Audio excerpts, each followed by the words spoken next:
The math of being broke. Why you pay double for everything. Opening hook. Picture this scenario because I bet almost everyone watching this has felt it in the pit of their stomach at least once. You're driving to work, maybe running a few minutes late, and suddenly that check engine light comes on. Your heart sinks. You know logically that fixing the problem right now would cost $300, but you have $42 to your name until Friday, so you ignore it. You drown out the weird rattling noise. You pray.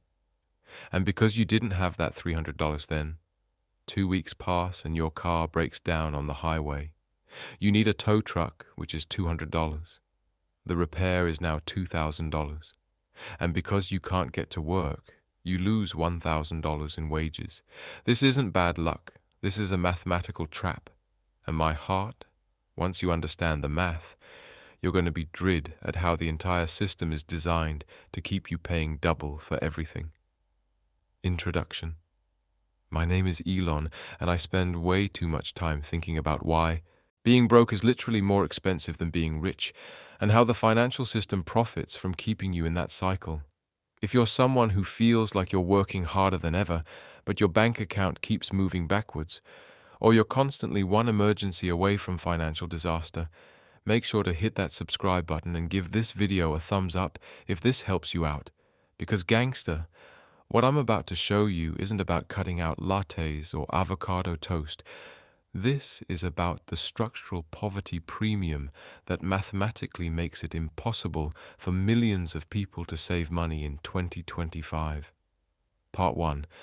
The Vimes Boots Theory. Aight, so boom.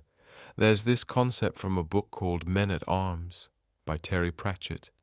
It's called the Vimes Boots Theory of Socioeconomic Unfairness, and it explains everything about why you're broke. Here's the theory. A rich man can afford to buy $100 boots that last 10 years. That's $10 per year. A poor man can only afford $20. Boots that fall apart in 1 year, so he buys them 5 times over 5 years. That's $100 for 5 years of boots. After 10 years, the rich man spent $100 total and still has good boots. The poor man spent $200, and his boots are falling apart again. The poor man paid double for worse quality, not because he's bad with money, not because he's irresponsible, but because he didn't have $100 at once. Now you might be thinking, Elon, that's just a theory from a fantasy book. Look, this is your life. Let me show you the math in 2025. Part 2. The grocery trap. Here's what most people don't realize. Your personal inflation rate is higher than the national inflation rate if you're broke. The government says inflation is 3%. Now gangsta, yours is 8 to 12%. Here's why. The bulk buying premium. Costco sells 36 rolls of toilet paper for $24. That's $0.67 per roll. 7-Eleven sells 4 rolls for $6. That's $1.50 per roll. You're paying 124% more per roll at 7-Eleven. Why? Because you can't afford the $24 up front for Costco membership and bulk purchase. You got $6 right now, so you pay more. Let's run the annual math. Costco household, $24 per purchase. Last 3 months, 96-year 7-Eleven household, $6 per purchase. Every 2 weeks, 156-year. That's $60 extra per year on just toilet paper. And this applies to everything. The small package tax, 8. So boom. Let's look at cereal. Big box, 18 Oz. At Walmart, 4 to 50, $0.25 per ounce. Small box, 12 Oz. At corner store, $4, $0.33 per ounce. You're paying 32% more per ounce because you can't afford to buy the big box. Rice, beans, pasta, same story. 20 lb bag of rice at Costco. 15, $0.75 lb 2 lb bag at grocery store. 3 are 150 lb. You're paying double per pound. Here's the killer math. A family spending $400 month on groceries, buying small portions, could save $120 month, $1,440 year, just by buying in bulk.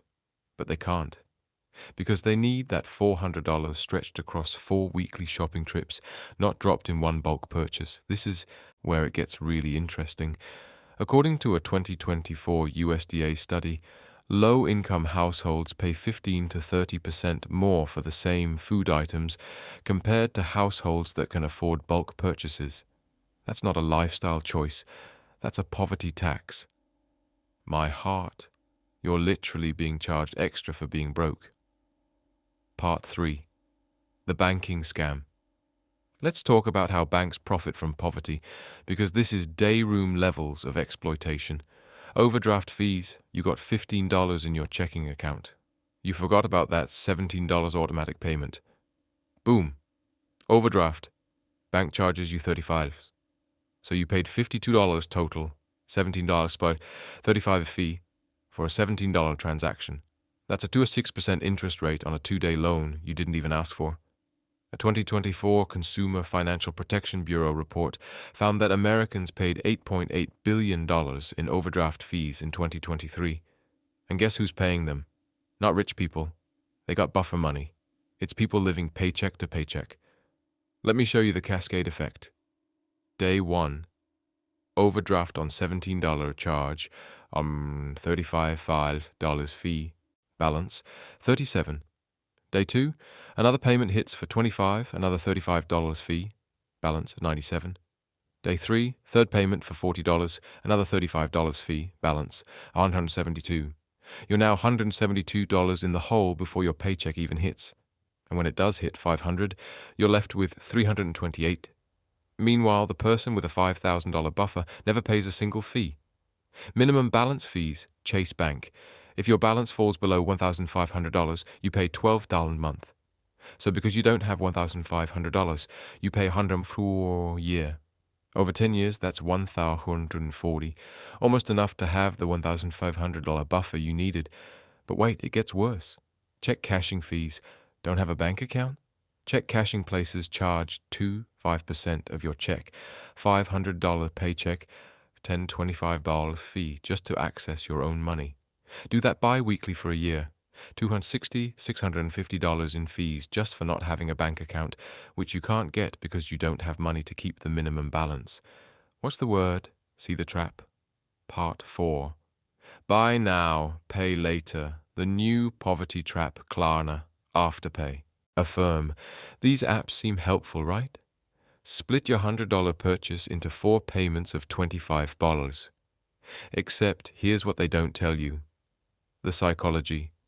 When you see 4 payments of $25 instead of $100, your brain thinks it's cheaper. It's not. But you spend more because it feels affordable. A 2024 study by the Federal Reserve Bank of New York found that buy now, pay later users spend 20 to 30% more than they would have if they paid up front. Why? Because the pain of payment is delayed. The math. You buy $100 shoes on Afterpay, miss one $25 payment because rent was due, late fee $7. Then another late fee compounds. Then they send it to collections. That $100 purchase ends up costing $150, $200 by the time you're done. And here's the really insidious part. These companies target people who are already broke. Their entire business model relies on people missing payments. According to a 2024 Consumer Reports analysis, BNPL companies make 30–40% of their revenue from late fees and interest. The cascade. You got 4 different BNPL payments. Afterpay, $30 due Friday. Klarna, $40 due Saturday. Affirm, $50 due Sunday. PayPal Pay, later $35 due Monday. That's $155 in one weekend. Your paycheck is $500. After rent, $800, so you're short. You got nothing left. You miss the BNPL payments. Fees stack up. Credit score drops. Now you can't get approved for anything without higher interest rates. A gangster, you're trapped. Part 5. The reliability tax. This is where the Vimes Boots Theory hits hardest in 2025. Let's talk about cars, the cheap car trap. So boom, you need a car for work. You got $3,000 saved. You buy a 2008 Honda Civic with 180,000 miles. It runs, mostly. Year 1 costs, purchase, $3,000 repairs, alternator, brakes, transmission issues. $2,500 extra gas, poor fuel efficiency, $400 towing when it breaks down, $200 lost wages from missing work, $800 total year. 1. $6,900. Meanwhile, someone with good credit leases a 2024 Honda Civic. Down payment, $2,000 monthly. Payment, $250 ex 12 Hondas, $3,000 repairs, $0 under warranty. Reliability, perfect total year. 1. $5,000. The person with less money paid $1,900 more and still has an unreliable car. Over 5 years, this gap explodes. Broke person, buying cheap cars. 2 different cars at $3,000 each and $6,000 repairs, averaging $2,000 a year and $10,000 towing, missed work. $2,500 total 5 years, $1,800 person with credit. 1 lease or $3,000 a year, more than $15,000 repairs. $500 total reliability. High total 5 years, $15,500. The broke person paid $3,000 more over 5 years and has no car at the end. The other person can buy out their reliable lease or get a new one. This is the reliability tax. You pay more for worse outcomes because you can't afford the upfront cost of quality. Part 6. The housing trap. Renting versus owning. Let me show you the math that'll make you dread. The rent trap. You rent a 2-bedroom apartment, $500 a month over 30 years. You'll pay $540,000 what you own at the end. Nothing. Someone who bought a house, $300,000 mortgage at 7% interest, $2,000 a month payment, higher than your rent. Over 30 years, they pay $720,000 total. But the house is now worth $600,000, $800,000. Their net cost, $0 to $80,000. They made money. Your net cost, $540,000, gone forever. But Elon, I can't afford a down payment. I know. That's exactly my point. Because you don't have $20,000, $60,000 for a down payment, you'll pay $540,000 in rent instead. The security deposit lock. You want to move to a cheaper apartment? You need, first month, $200 last month. $200 security deposit. $200 total, $3,600 up front. But you're spending $1,500 a month where you are, living paycheck to paycheck. You can't save $3,600. So you stay in the expensive place, paying more, unable to escape. Part 7. The health poverty premium. This is where it gets really dark. Being broke makes you sick, and being sick makes you broke. The preventive care gap. Rich person gets annual checkup, $200 copay, finds high blood pressure early, takes 10-month medication. Total annual cost, $320. Broke person can't afford $200 checkup, ignores symptoms, has a heart attack at 45, $50,000 in medical bills, even with insurance, can't work for 6 months, loses job, loses insurance, goes into medical bankruptcy. A 2024 Kaiser Family Foundation study found that 45% of Americans delay medical care due to cost. Those delayed visits turn $200 problems into $20,000 emergencies. The dental trap.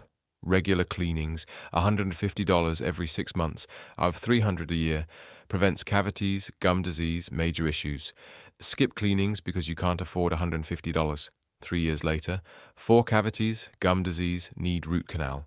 Cost $5,000, $8,000. You saved $900 in cleanings. You paid $5,000 in emergency dental work. The medication trap. Doctor prescribes 30-day supply of medication. $80, you can only afford 7 days worth. $20, you take it inconsistently because you keep running out. Condition worsens. You end up in the ER. ER visit, $2,500. My heart. The system is designed to extract maximum money from people who have the least. Part 8. The scarcity mindset and cognitive load. Here's where psychology meets economics, and it's gonna blow your mind. A 2013 Princeton study by Molenathan and Schaffer found that financial stress literally lowers your IQ by 13 points. That's the difference between average and gifted, or average and borderline deficient. Why? Because when you're broke, your brain is constantly running calculations. Can I afford gas and groceries? If I pay the electric bill, can I still make rent? Should I fix my tooth or fix my car? This constant mental math takes up cognitive bandwidth. You make worse decisions not because you're dumb, but because your brain is exhausted. The decision. Fatigue trap. Rich person's morning. What should I have for breakfast? Broke person's morning. Can I afford breakfast? If I eat now, will I have enough for lunch? Should I eat one meal today so I can eat two tomorrow? If I skip breakfast, will I have enough energy for my physical job? Every single decision requires financial calculation. By the time you get to work, you've made 47 financial micro decisions. Your brain is fried. You make a mistake at work. You get written up. You're stressed, which makes you make more mistakes. You get fired. This is the cognitive poverty trap. Part 9. The emergency fund impossible. Here's the advice financial experts love to give. Just save 3 to 6 months of expenses in an emergency fund. Let me show you why that's claffy advice for most people. The math, monthly expenses, $3,000 emergency fund goal, 3 months, $9,000 making $40,000 years.